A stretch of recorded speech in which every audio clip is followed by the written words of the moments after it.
《胡珠夫人》Pearl Eclipse is a 48-episode web drama that's being aired on the web platform Tencent in China right now. The drama is led by Yang Mi, Chen Weiting, Xu Kaicheng, Chen Xiaoyun, and it's based on the same title web novel that was first published back in 2006. Written by the author Xiao Ruse as one of many stories that takes place in this imaginary land called Jiuzhou. This concept of Jiuzhou is a rather unusual and unique thing in the history of Chinese novels. Some of the stories coming out of this group of writers have already been made into dramas such as Tribes and Empires, Eagle Flag. Both are very hardcore period setting fantasy drama. In the concept of Jiuzhou, it's made up by different dynasties, different species and clans of beings, including human, including other forms of beings, and one of them is Jiaozu,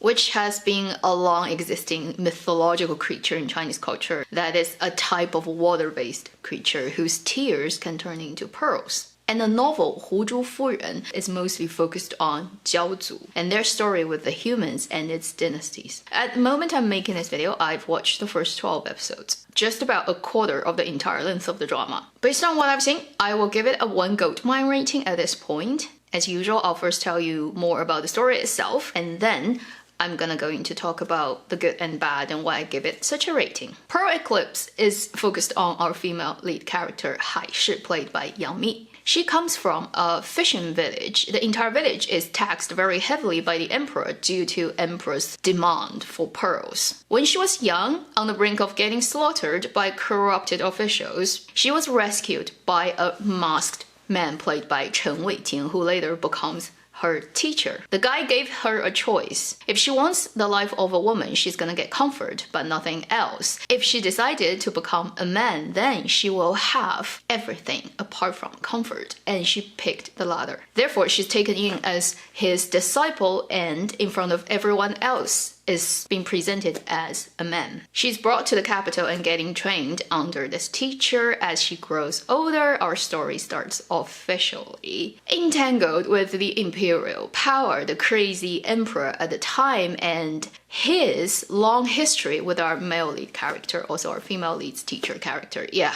that's basically what 胡珠夫人 is roughly about. I wanna point out a few things. Spoiler alert, if you don't want to hear about it, come back at this point. In the original story, our male lead character is actually a eunuch, and he wasn't before. He was an aristocrat, but because of some of the very sad things that happened between him and the emperor, he made a decision to castrate himself so that he would never have any descendants. By the point that our female lead and male lead character meet in the book, he's already a eunuch and much older than her. In the book, our male lead character adopted our female lead character as his son, whereas in the drama, it becomes a student and teacher relationship. I guess if you make it son and father relationship, then it's impossible for them to fall in love. Then in the original book, eventually, because of this and that, our male lead character kind of gave our female lead character to the emperor. And the big spoiler at the end of the whole story is our male lead and male second, so Chen Weiting's character and Xu Kaicheng's character, both died. Only our female character was left alive, and she's the empress, and plus she's pregnant, so she kind of becomes the future heir, and the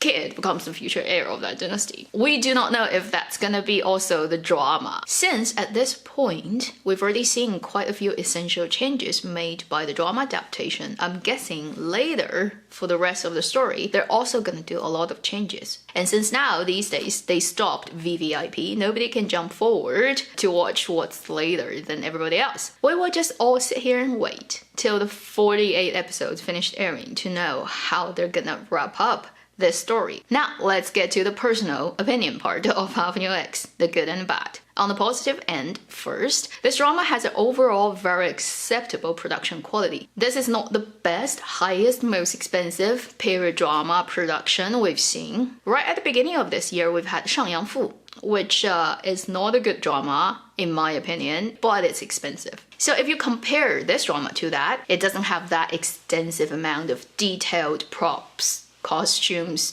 sets. But compared to many other period dramas we've seen this year, and definitely among all the other period dramas that are airing right now or started airing, say, back in September, October, this is the highest production quality period drama among those. Second, this drama did have some of the actor and actresses using their own voice. Clearly, Chen Weiting cannot use his own voice due to his super strong Cantonese accent. They dubbed him with the dubbing actor Chen Hao, who dubbed Zhe Yan, Zhang Zhiyao's character in 10 Miles of Peach Blossoms. I like this dubbing actor's voice, but because of how familiar I am with his voice and Zhe Yan, I had difficulties trying to believe that voice came out of Chen Weiting's face. Yang Mi, on the other hand, used her own voice, not so often happening for her period dramas, which I appreciate because everybody knows what she sounds like. Then Xu Kaicheng, okay, I would say I appreciate him using his own voice, and part of it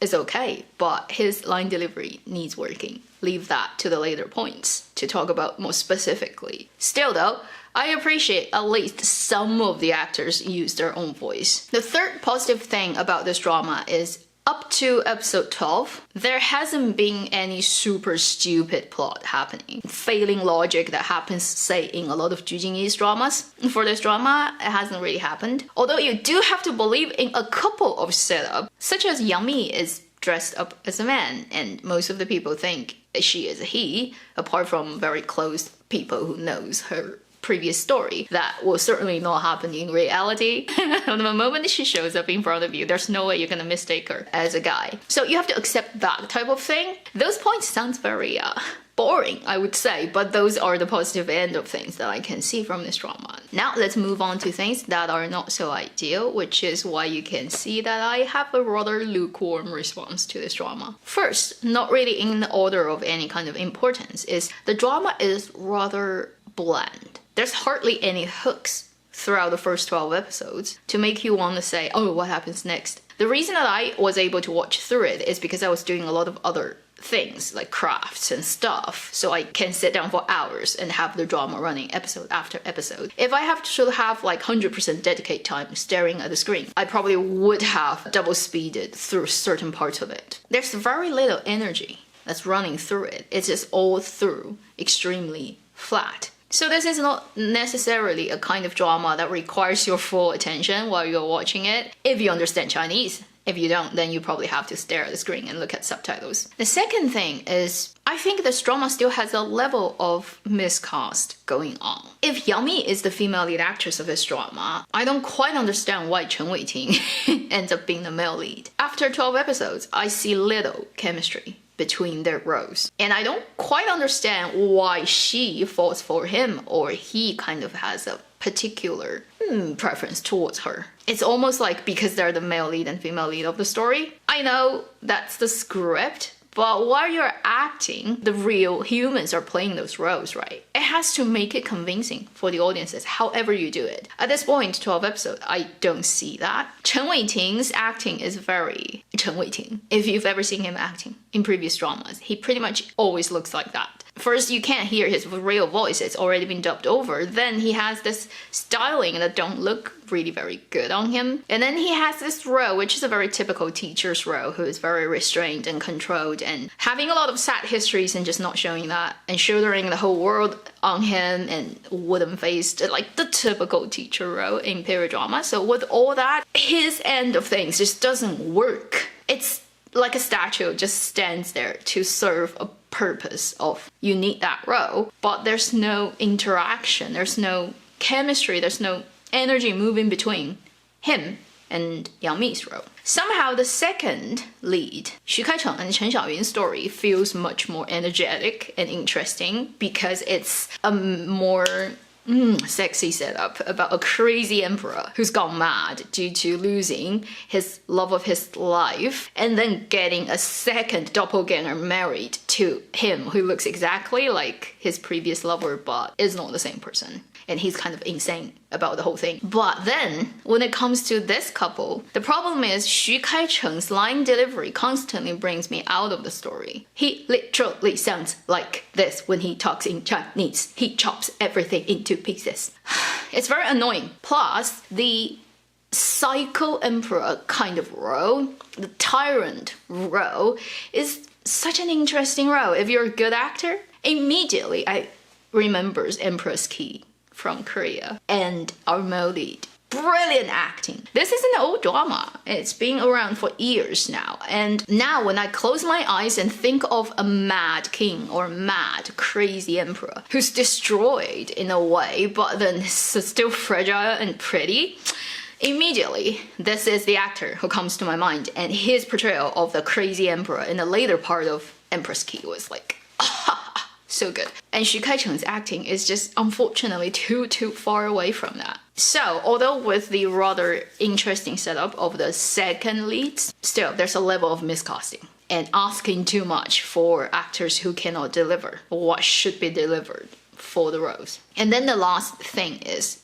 this drama is based on a 15-year-old web novel. Back then, it was a popular thing to write such type of character setup and stories, and also it's heavily dependent upon how well it's written by the author, how the language is used. Once you adapt that to screen, you visualize, you cannot really just write on the beauty of language anymore. You have to submit to some of the hard physical kind of laws of visual storytelling. And this type of story, I'd say in 2021, is a little bit outdated and not well accepted by people these days. Just think about the two male leads, and they have this weird torturing relationship, and the male lead eventually married the woman who loves him to his friend slash enemy, like frenemy. It's weird how the woman is used in this entire game of politics and power. Let's say it's no longer that appreciated today. And obviously we haven't seen the later episodes of how the story is gonna go. They probably are gonna change a lot of those things. Don't think there's a way of running away from Yao Mi's character eventually marries Xu Kaicheng's character. And yeah, I just like,